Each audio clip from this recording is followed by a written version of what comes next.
Hello. Today I will be examining the topic of international environmental justice. This topic can be extremely broad, and I would like to begin by offering one possible definition. International environmental justice seeks to protect vulnerable groups and individuals across the globe from unforeseen or unreasonable environmental degradation. Some of the main elements of the debate on international environmental justice focus on whether or not adjudicating justice at a global level is feasible or practical, and whether it does more good than harm.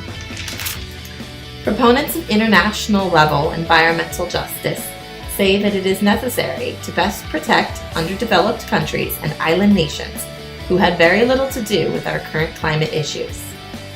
Opponents say that the issue cannot be adjudicated at such a level, and that enforcing international soft laws is not feasible. They say that each state is responsible for enforcing its own climate and environmental laws, and that limiting this autonomy is not just. However, each state's autonomy must be limited to decisions that only affect that state.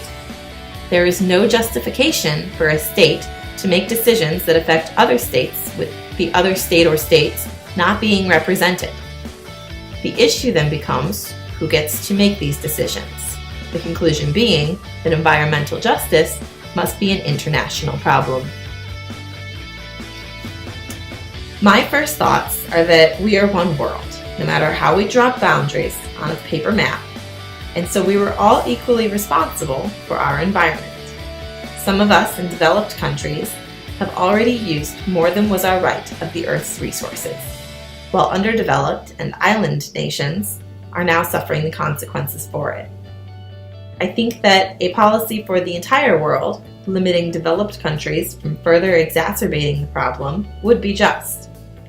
As Locke's proviso states, enough and is good left in commons for others. We are not in agreement with this proviso currently, as the developed countries are not leaving enough, or as good, left in commons, not just for others today, but others in the future. This is the proviso by John Locke, stating his position on just distribution of goods.